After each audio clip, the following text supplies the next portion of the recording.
Hoy, 19 de noviembre, es el Día Internacional de Lucha por los Derechos del Hombre Trabajador.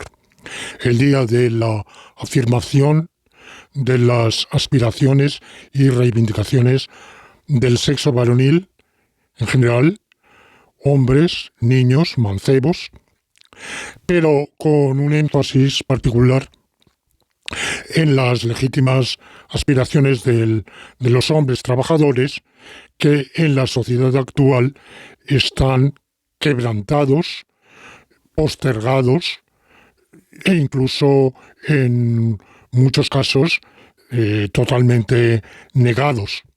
Si en otro momento existió una discriminación antifemenina, el resultado de las sucesivas olas del feminismo, pero sobre todo del feminismo postmoderno, ultrafeminismo, feminismo tardío, aquel que empieza después de 1968 y que se extiende hasta el momento actual, en que hablo, 2023, pero no solo eso, sino que se radicaliza incluso cada vez más. Bueno, pues como resultado de todo eso, hoy vivimos en una sociedad en la cual se ha vuelto la tortilla, se han vuelto las tornas y la posición del varón es de modo general sumamente perjudicial y en muchos casos el hombre trabajador se ve enfrentado a dificultades considerables, a discriminación, a humillación, a vejación y a incertidumbre en su vida personal, sentimental,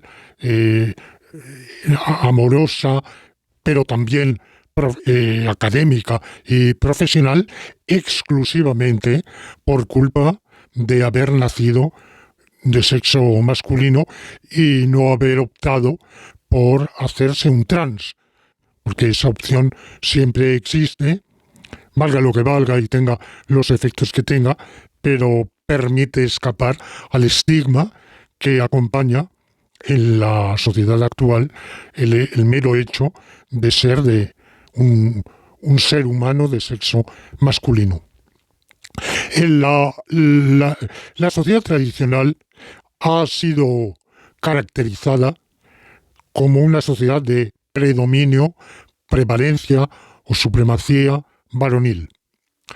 Y esto, que fórmula que se ha identificado abusivamente con el patriarcado, las erinias y furias del ultrafeminismo de hoy, pocas palabras formulan con mayor énfasis, mayor envergadura y con un ánimo más condenatorio, pero a la vez con un ámbito de aplicación extremadamente sobredimensionado, que la palabra patriarcado o patriarquía, podríamos decir, en inglés se dice patriarchy. Bueno, en realidad la palabra patriarcado es una palabra que pertenece al vocabulario de la etnografía y que se refiere a modos de organización de sociedades tribales, principalmente. Habría alguna presuntamente de matriarcado. En realidad los estudios, esa idea de que hubo sociedades matriarcales fue una idea que existió en la etnografía o parte de la etnografía del siglo XIX, pero ningún estudio etnográfico ni paleoantropológico del siglo XX o del XXI confirma esa hipótesis. Frente a ella, el patriarcado sería aquella forma de organización tribal y de sociedades postribales también, en las cuales el jefe masculino del clan, el abuelo, el bisabuelo, ejerce un poder considerable, no solo sobre su mujer o mujeres, suelen ser sociedades poligámicas, no forzosamente, pero tiende a ser así, sino también sobre la descendencia masculina y femenina. Y siendo monogámica, la sociedad romana de la antigüedad era una sociedad patriarcal en la medida en que el pater familias ejercía un poder de vida o muerte sobre los suyos y sus hijos, por, por elevada que fuera su edad, eran individuos que seguían sujetos a la autoridad del patriarca. Bueno, esto era en teoría, porque en la práctica, si en la sociedad romana arcaica esto fue así, en mayor o menor medida, pero fue dejándolo de ser. Y si nos referimos a la época que los quienes hemos estudiado por afición la historia romana conocemos mejor, del final de la República, del Imperio, bueno, pues ese poder del paterfamilias estaba en la práctica reducido casi a un poder sobre el papel. Incluso el poder de vida o muerte, hubo leyes que se contrapusieron a ese poder, igual que el poder de vender los hijos como esclavos, abandonarlos a la intemperie, o sea, dejarlos morir, y por supuesto el poder de ejercer una autoridad continuada de por vida sobre los hijos, las nueras, no los yernos, porque ahí se perdía la autoridad del patriarca, puesto que la mujer pasaba al dominio de su marido. Pero como digo, esto fue haciéndose cada vez más inoperante. Y en el derecho, aunque es verdad que en el derecho romano persistió una desigualdad en lo tocante a la propiedad, la mujer, incluso soltera, viuda, que era dueña de su patrimonio y podía usarlo. Incluso en el caso de mujeres casadas había varios tipos de matrimonio y en uno de ellos la mujer conservaba la plenitud de su derecho de propiedad sobre sus propios bienes, de propiedad y de usufructo pleno de sus bienes, pero estaba sujeto por el mito de la debilidad femenina a una restricción, y es que tenía que llevar el visto bueno de un varón. Este varón era un hombre alquilado por la mujer que vivía bajo su dependencia. En realidad era poco más que un criado para guardar ciertas formas. Bueno, en el derecho medieval y incluso después con el renacimiento del derecho romano civil en el siglo XII, esa antigualla del patriarcado romano desaparece completamente y también la figura del aval masculino para la enajenación de bienes por la mujer. Entonces tenemos sociedades en las cuales efectivamente ha habido una división de funciones, una división del trabajo por sexos, y puede considerarse que había unos determinados privilegios masculinos. Pero esos privilegios masculinos se veían enfrentados a privilegios femeninos, evidentemente. Es decir, que desde muchos puntos de vista, la mujer gozaba de ventajas de las cuales no estaba excluido el varón. Para la guerra, evidentemente, era el varón. Y la guerra era la situación normal. Todavía en la Francia del siglo XVII, de los 100 años, hubo 90 de guerra. O 85 de guerra. Es decir, que la guerra era mucho más frecuente que la paz. Y por supuesto en la guerra morían hombres, también morían mujeres, y la guerra era atroz, y las mujeres que estaban en la zona bélica se enfrentaban también al peligro de la violación. Eran guerras espantosas de devastación, de saqueo, mm, de poblaciones pasadas a cuchillo. Pero vamos, el 90% de las víctimas, evidentemente, era masculino. Hasta el punto de que se ha dicho, por ejemplo, que uno de los resultados de la guerra de los 30 años en los países alemanes de Europa Central, entre 1618 y 1648, fue la reducción importantísima de la población masculina y un desequilibrio de sexos.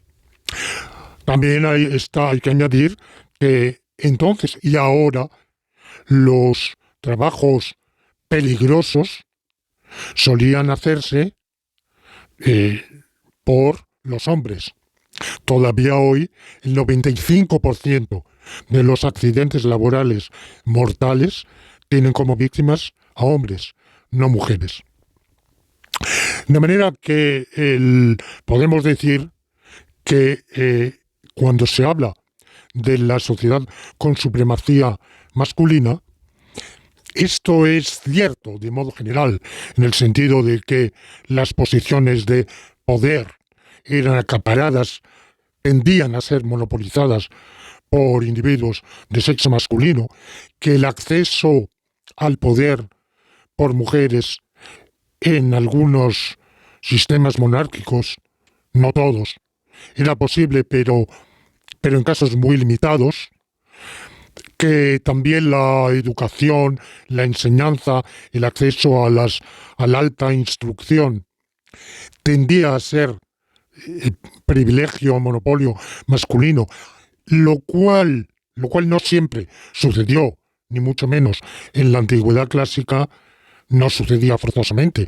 Tenemos casos de personajes celebérrimos como la reina Cleopatra, que era una mujer de una cultura amplísima en todos los órdenes y no era ni mucho menos un caso aislado. Y desde el Renacimiento hubo una tendencia minoritaria, pero real, a que las mujeres o ciertas mujeres de familias nobiliarias, por lo menos de la alta nobleza, tuvieran también un acceso a la cultura muy amplio. Eh, Podemos citar el caso de Lucrecia Borgia, y luego en el siglo siguiente el de las dos reinas británicas, o tres, mejor dicho, María Estuardo, María Tudor, su hermana Isabel, la reina Isabel I de Inglaterra, que conocía perfectamente el latín, el francés y en menor medida otros idiomas, tenía un dominio perfecto de los clásicos. De manera que efectivamente había elementos retardatarios opuestos a esa evolución, pero la evolución femenina hacia el acceso a la cultura, incluso a la cultura del máximo nivel, empieza, bueno, como digo, empieza en la antigüedad, pero era minoritario. Y en la clase alta empieza a considerarse como una posibilidad, aunque no siempre aplicada, desde la época del Renacimiento. Y esto va a más, lejos de quedarse ahí, en el siglo XVI va a más, en el siglo XVII empieza a generalizarse, pero todavía hay una diferencia considerable entre el tipo de enseñanza que reciben los hombres y la que reciben las mujeres. Por ejemplo, el latín está considerado hasta el siglo XIX como muy difícil para la mujer. Esto hace que muchas mujeres cultísimas de la época de la Ilustración, del enciclopedismo, después, cuando empieza el periodo de las grandes escritoras las grandes novelistas decimonónicas, bueno, pues todavía podían ser mujeres de amplia cultura, pero generalmente se les había dado una cultura que no incluía el latín, por ejemplo.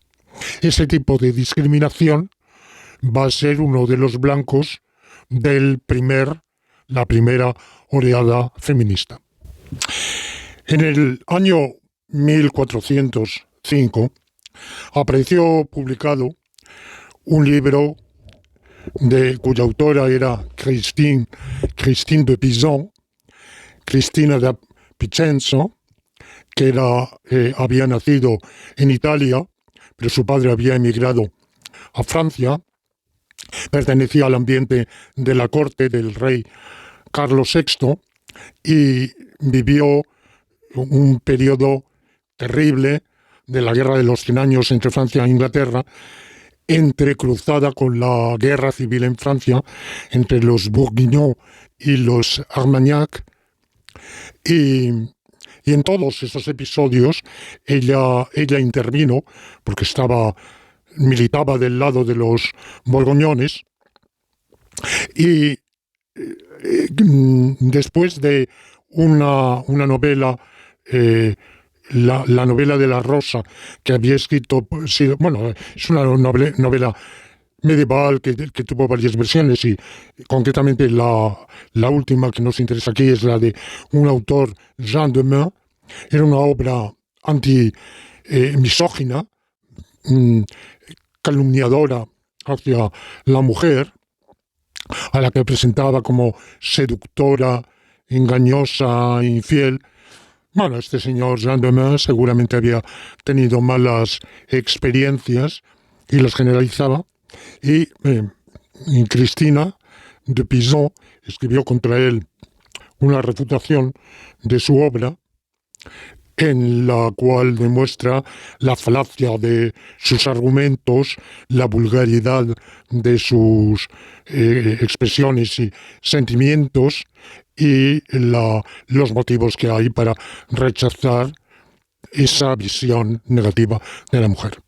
A ese escrito siguió el más célebre de los suyos, Le Livre de la Cité des Dames, el libro de la ciudad de las damas, que es una obra maestra del ensayismo medieval, donde, cargada de argumentos teológicos, filosóficos, de sentido común, amparada por la autoridad de los padres de la Iglesia, empezando por Santo Tomás, que conocía perfectamente, y así que leía el latín y estaba familiarizada con los autores más reputados de la antigüedad, y además, por ser de origen italiano, dominaba el italiano, el toscano en concreto, y sus obras también introducen en Francia la influencia de Dante. Es una de las precursoras del romanticismo, del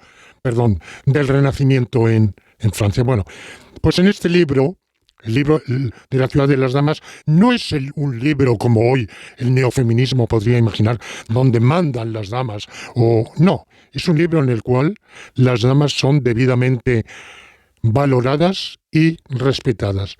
Y en su obra, Cristina se dirige principalmente a las mujeres,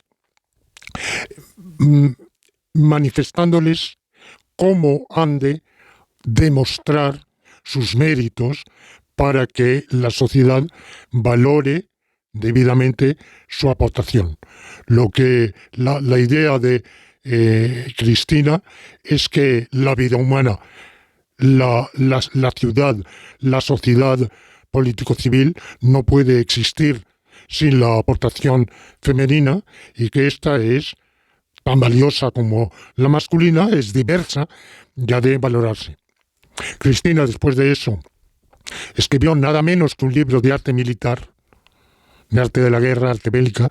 Se basó en escritores sobre temas bélicos, un libro de caballería y arte bélica.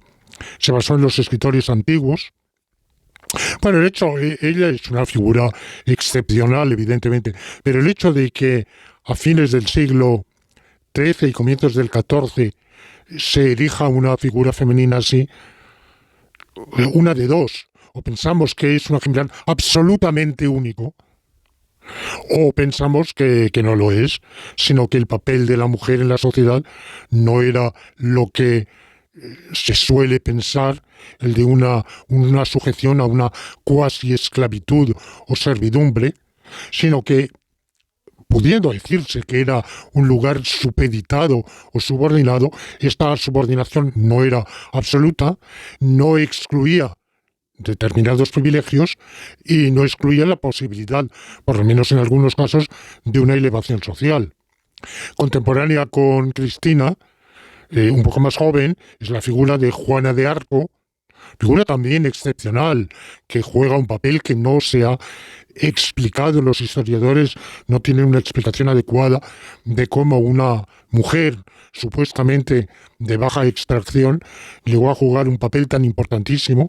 Murió víctima, quemada por la Inquisición francesa al servicio del invasor inglés. Y al año siguiente de su muerte, Cristina de Pizan escribió una apología de Juana de Arco. De manera que son antecedentes que nos explican cómo después, en siglos posteriores, XVII, más aún XVIII, y llegar al feminismo del siglo XIX, cuya primera ola, diría yo, corre entre 1790 y 1830, y hay una reivindicación del papel de la mujer. Ese feminismo de la primera ola y el de la segunda, entre 1830 y 1870, yo dividiría el feminismo por periodos de 8 lustros aproximadamente. Bueno, pues son feminismos totalmente válidos, meritorios, pero ya el de la tercera ola empieza a ser más problemático. Entre 1870 y 1910. Empieza a ser más problemático, ya diré por qué. No es culpa de las mujeres que impulsan ese feminismo, a diferencia de lo que sucede hoy con el ultrafeminismo de los últimos 50 años. Es diferente. Entonces, es culpa esencialmente de una serie de hombres que se hacen adalides de ese feminismo y lo quieren traducir en la obra legislativa y en una modificación también de las costumbres sociales, y a partir de ahí el feminismo empieza a plantear problemas. Ya los veremos con mayor detalle en el vídeo que, con motivo del 19 de noviembre, el día de hoy, voy a hacer. Este vídeo que hoy presento es simplemente un anticipo en el cual me he limitado a rememorar los antecedentes históricos de cómo se llega a una situación que es la actual, en lo cual, como digo, entre 1870 y 1910, el feminismo empieza a adquirir, no por culpa de las feministas, un cariz antimasculino, en muchos casos. Esto ya lo veremos. Y en una serie de facetas de la vida, el sexo masculino, de tener el predominio que tenía anteriormente, pasa a estar en una condición de detrimento e incluso en muchos casos o en algunos casos de opresión.